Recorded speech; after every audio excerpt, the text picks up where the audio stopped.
enfants de la patrie, avait le peuple. Dans la nuit du 9 novembre 2016, 27 ans après la chute du mur de Berlin, le verdict vient de tomber, provoquant celle de la médiocrité bien pensante.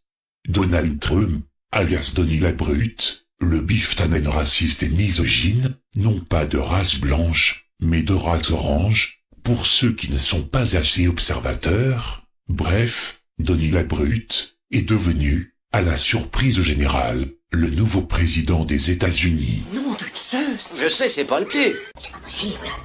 Je n'ai pas compris. C'en est trop dans la matinée. Dis-moi, ce n'est pas vrai. Conséquence, énorme gueule de bois pour certains. Associated Press, notre partenaire, nous donne à l'instant donc une victoire en Virginie occidentale pour Donald Trump. 5 grands électeurs supplémentaires donc pour Donald Trump, ce qui porte donc à 24 son total contre toujours 3. Le compteur est bloqué à 3 pour Hillary Clinton avec le Vermont. À Times Square où un silence se règne de façon spectaculaire. Il y a des milliers de personnes rassemblées ici. Tout le monde a les yeux rivés sur les grands écrans qui donnent donc au fur et à mesure les résultats qui tombent. Et on peut voir sur les visages la stupeur de voir cette nuit basculer en faveur de Donald Trump, vous l'avez dit. Et avec ces derniers résultats, Donald Trump continue à être en tête. 130 grands électeurs pour Donald Trump. Ça c'est plutôt surprenant. Virginie occidentale, Je crois. pour Trump. Oui. Et je crois qu'on me dit qu'il y a des gens émus sur le plateau. Mademoiselle, je peux venir vous parler ou... Non. Voilà. On va continuer la discussion.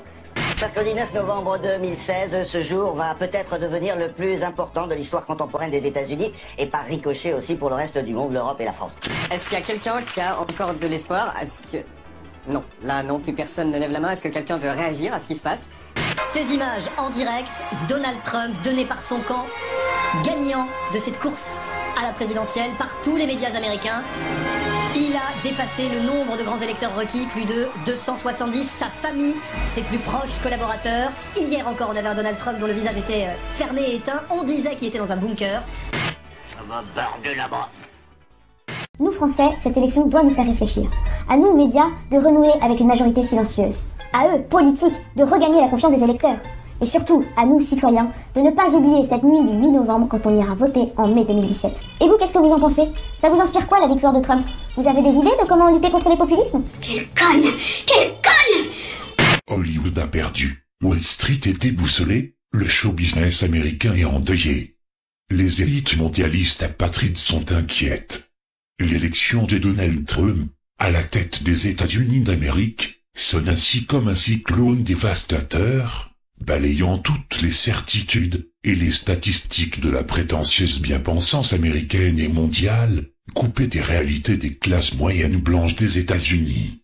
Je sens que l'anti-américanisme, sur fond d'islamo-gauchisme, va atteindre des sommets en France. Outre la paire de targnoles que s'est prise la sorcière charognarde d'Hillary Clinton, il y eut quand même l'affaire de la couverture anticipée de Newsweek, ayant fait grand bruit à l'annonce des résultats. En effet, la fuite sur Twitter de cette une, le 7 novembre, avait provoqué de vifs remous sur les réseaux sociaux, certains internautes y voyant la preuve que les médias connaissaient déjà l'issue du scrutin du 8.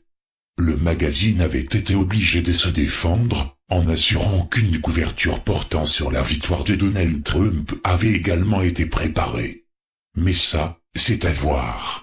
Ils se sont tous trompés, les grands médias américains, les instituts de sondage qui donnaient Hillary Clinton gagnante. La preuve que l'on ne s'y attendait pas. Mais alors là, vraiment pas à cette victoire de Donald Trump. Je bosse dans une librairie, on a l'habitude de recevoir nos magazines plutôt que les autres. Et regardez ce que j'ai reçu. Madame le président Clinton, président. Newsweek avait parié sur la victoire de Clinton et a même envoyé ses magazines à ses clients.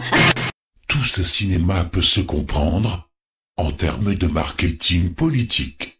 Trump a été au début monté en sauce par les médias pour pouvoir représenter le candidat épouvantail qui fera gagner celui ou celle qui lui sera mis en face, la sioniste Clinton ou l'ultrasioniste Sanders, qui a la faveur de l'EPAC.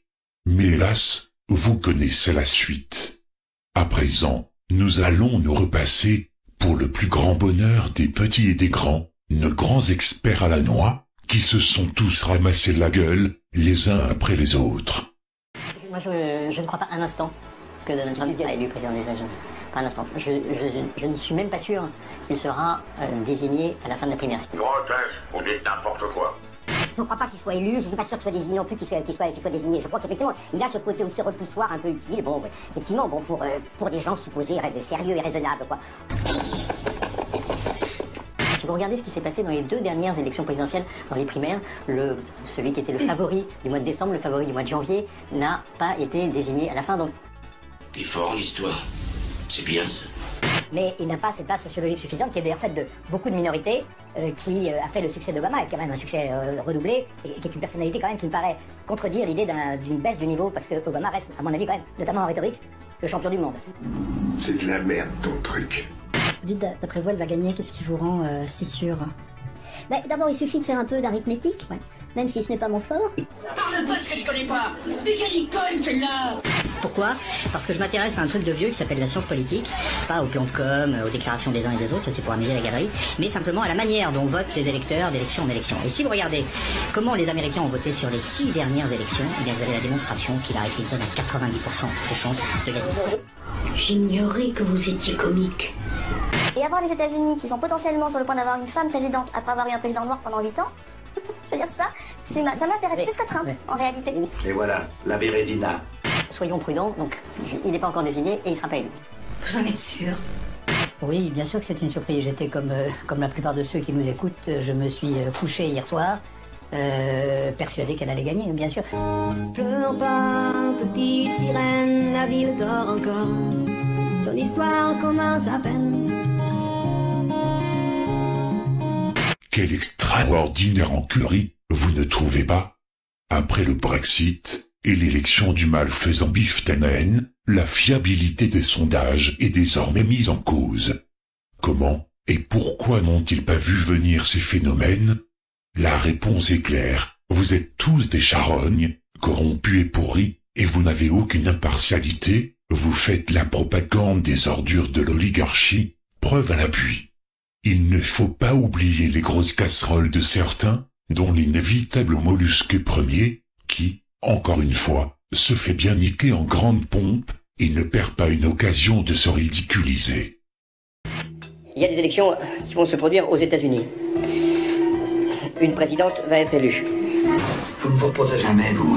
Oh, quel abruti alors, mais quel abruti! Le peuple américain vient de se prononcer. Il a élu Donald Trump président des États-Unis. Ah, ça me fait chier. Ça me fait chier, hein. Je le félicite comme il est naturel entre deux chefs d'État démocratiques. Mais... Quand on voit la suffisance de la description ci-dessous, je cite, le républicain populiste Donald Trump, sans aucune expérience politique, a remporté l'élection présidentielle américaine. Toujours ce même dénigrement, avec les adjectifs pour désigner les dictateurs, tout en couvrant les vrais, qui se prennent pour d'autres, comme d'habitude. Et quand on voit la putain préférée des ados, la pseudo-artiste Miley Cyrus, qui pleurniche en suppliant le nouveau big boss des USA, d'avoir du respect ou toute autre vertu. C'est en larmes que la chanteuse Miley Cyrus apparaît dans cette vidéo postée sur internet. Donald Trump, je vous accepte. C'est difficile à dire, mais je vous accepte comme président des États-Unis.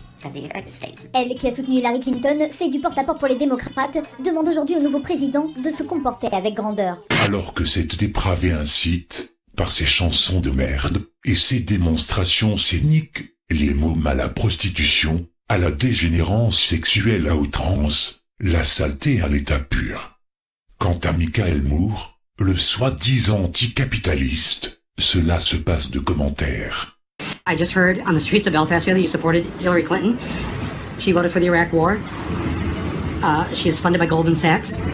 This is not good. Now we have Hillary Clinton and you to blame for this. But you should be out there doing what you can do to get Hillary Clinton elected because every minute counts now. I mean, this is a pretty good person. She's a decent person. I believe that she has made incredible changes that the left should embrace and we should get out there and get excited about her. N'oublions pas Cyril Hanouna. Chérie, pour pouvoir faire ce Trump à mon poste, je vais demander à tous les étrangers de sortir du plateau. Faut que j'y aille. Salut les gars. Salut. C'est la thune. Moi j'ai des origines irlandaises.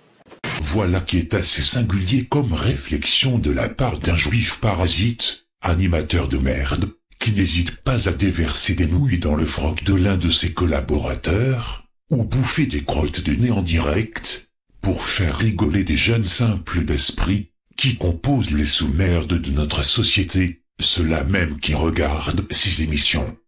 Tu reconnais ta contribution de ce côté-là? Ferme donc ta gueule de rat, ça vaudra mieux. En ce qui concerne le Figaro, ils ont tellement bien brouté de l'herbe, qu'ils auraient eu du mal à compter et à estimer. Alors en fait, ça dépend s'ils comptent comme Jean-François Copé, ou pas. Ça expliquerait tout. Trump c'est pire que Marine Le Pen parce que Trump peut dire que le réchauffement climatique c'est un complot inventé par Mais il a été élu, donc si le pire a été élu. Bien sûr que Trump c'est un Marine Le Pen, ça paraît modéré en fait. Oui, bien sûr. Trump c'est le pire du pire du pire que peut inventer la politique. Donc, Mais il a été élu, donc ça montre on peut quand même... Oui, il a été élu. Malgré un barrage médiatique, un barrage... Ça veut dire qu'il faut aussi s'interroger quelquefois sur les suffrages universels. Ah bah ça sera un autre débat, tiens. Ça veut dire qu'il faut aussi s'interroger quelquefois sur les suffrages universels. Oh la vache, le fume. Je te le fais pas dire. Ça veut dire qu'il faut aussi s'interroger quelquefois sur les suffrages universels. C'est bien des idées à toi, ça. Tu sais, Pépère, avec de la merde, on peut faire que de la merde. Et enfin, il suffit de réentendre les radios juifistes que sont France Inter, par exemple, avec la synthèse de 2 poids 2 mesures, comme d'habitude, en disant que Donald Trump est un gros facho dégueulasse. Ok, d'accord, très bien, et il aurait été élu par des abrutis de blancs, débiles profonds, sans diplôme, etc. Le même discours tenu comme pour le Brexit. Mais quand l'autre Bounty avait été élu, personne n'a évoqué son électorat noir, dont la plupart seraient drogués ou alcooliques, voire des débiles profonds. Non, pas de ça à l'antenne. Pourtant, dans les grandes universités en France, comme aux États-Unis, c'est très favorable aux juifs ashkénazes, avec un peu de chinois que je sache. N'en vous déplaise, c'est comme ça. À part ça, vous nous évoquez sans arrêt le coup du milliardaire Donald Trump. Il l'est, c'est certain, mais pas un gros milliardaire pour autant, comparé aux bandes de crapules, 10 fois plus riches, comme le milliardaire juif George Soros, qui lui ne s'est pas fait tout seul, contrairement à Denis Labrute. Encore moins comparable avec les 5 plus gros donateurs d'Hillary Clinton, qui étaient des putains de fortune juive israélienne. C'est pour dire. Donc, le petit blanc, il vous emmerde, point à la ligne. Mais bon. En attendant, c'est la leçon française que l'on peut tirer de cette nuit de folie. Folie parce que les insomniaques qui ont suivi ces événements nocturnes ont vécu ce que les Espagnols appellent une remontada. C'est-à-dire une équipe donnée perdante après le match aller, qui remonte son retard au match retour et finit par l'emporter, déjouant les pronostics et les lois de la statistique.